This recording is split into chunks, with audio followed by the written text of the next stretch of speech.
മാന്യ സദസ്സിന് വന്ദനം. ചിലപ്പതികാരം എന്ന മഹാകാവ്യത്തിലെ മധുനിശന്റെയായ കഥ കണ്ണകി. നൂറ്റാണ്ടുകൾക്ക് മുമ്പ് നടന്ന കഥ. ചോളനാട്ടിലെ കാവേരി പൂമ്പട്ടണം, മഹാപ്രഭുക്കളുടെ മഹാനഗരം. ആ പട്ടണത്തിലെ വനിശ്രേഷ്ഠനാണ് കോവലൻ. ആ യുവാവ് മഹാധനികം മാത്രമല്ല, ദേവരൂപനാണവൻ, കാമകോമളൻ. തേരിറങ്ങി വന്നു ഇന്ദ്രതുല്യനാണവൻ. ഏവരും പുകഴ്ന്നു പാടുമാവനീശ്വരൻ, സർവസദ്ഗുണങ്ങളും തികഞ്ഞ കോവലൻ. സർവ സദ്ഗുണങ്ങളും തികഞ്ഞ കോവലിന്റെ പ്രിയ പത്നിയാണ് കണ്ണകി. മാതൃകാ ദമ്പതികളായി ജീവിതോത്സവം ആസ്വദിക്കുകയാണ്. സുന്ദരിയും സുഷിരയുമായ കണ്ണകിയെ ആണ്ടവൻ കോലിൽ വെച്ച് ആദ്യമായി കണ്ടുമുട്ടിയ ആ സുലഭ നിമിഷം അവൻ ഇടയ്ക്കിടെ ഓർമ്മിപ്പിക്കും. തിരുനടയിൽ തൊഴുതു നിന്ന തമ്പുരാട്ടി, പുലരുളിയിൽ കഥ ചൊഴിയും കോമളാങ്കി, കനകമയം തനിനിറങ്ങും കരിമിഴിയാലേ, മമ ഹൃദയം അപസദനം പൂമൊഴിയാലേ. കനകി, உன்னை கிடைச்சது என் மகாபாக்கியம். நீ இல்லாமலே எனக்கு வாழ்வே இல்லையே. അത് കേൾക്കെ അവളുടെ കവിൾ നാണം കൊണ്ട് തെടുത്തു പോകും.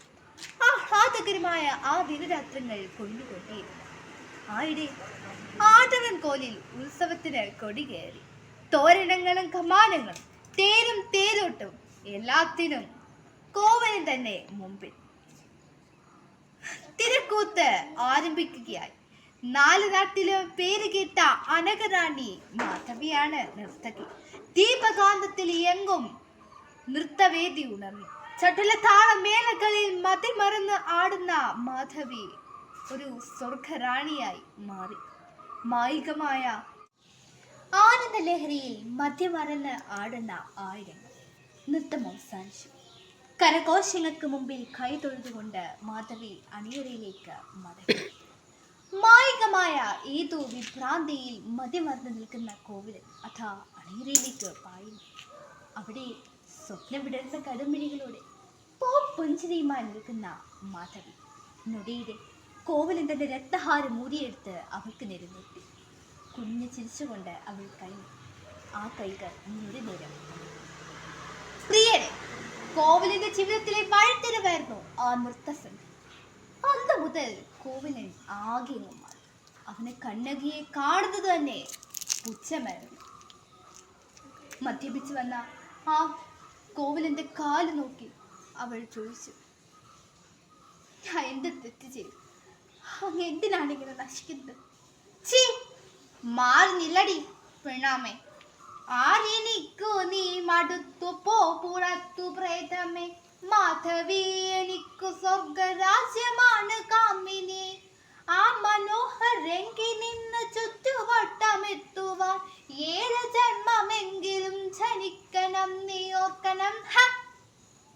ചവിട്ടേറ്റ വേദികളിൽ ആ പാവ ധർമ്മപത്നി തന്റെ കണവന് വേണ്ടി പ്രാർത്ഥിച്ചു. കടവുളെ കാപ്പാത്തുങ്കോ, കണവനെ കാപ്പാത്തുങ്കോ. ചവിട്ടിക്കുടനെറിയുമ്പോൾ തന്റെ പ്രിയതമന് സൽബുദ്ധി തോന്നുവാൻ കരഞ്ഞപേക്ഷിക്കുന്ന സ്ത്രീകൾ ഭാരതത്തിന്റെ മാത്രം പാരമ്പര്യം. അത് മധാമമാർ പരിഹസിക്കുന്നത് പോലെ അവർ അടിമകളോ അബലകളോ ആയതുകൊണ്ടല്ല, മറിച്ച് കുടുംബ നന്മയുടെ കുലമഹിമയുടെ സ്ത്രീ രൂപങ്ങൾ ആയതുകൊണ്ടാണ്. കണ്ണകിയുടെ കണ്ണീരിൽ കുതിർന്ന നാളുകൾ കുഞ്ഞുകൊണ്ടേ. കോവലൻ തിരിച്ചു വന്നില്ല. കാഞ്ചീപുരത്തെ മട്ടുപ്പാവിൽ മാധവി കോവലനെ മയക്കിയെടുക്കുകയാണ്. അവിടെയും പാടിയും പ്രണയ പൂവാടിയിൽ ഇരുപവിഴങ്ങൾ പോലെ ഒരുമിച്ചു വാണു. പാടി മറന്നവർ സർവസമ്പത്തും നൽകി പ്രേമധാമത്തെ തന്നെ. മാധവിയുടെ മായാവലയത്തിൽ കുടുങ്ങിയ കോവലൻ അവൾ ആഗ്രഹിച്ചതെന്തും അവളുടെ കാൽ കീഴിൽ സമർപ്പിച്ചു.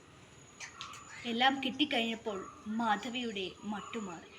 സരസസുന്ദരിയായ ഒരു പെണ്ണ് കാരണം ഈ എത്ര മഹാവീരുക്കളാണ് നിലം പതിച്ചതെന്ന് കേരള സമൂഹം കണ്ടതല്ലേ.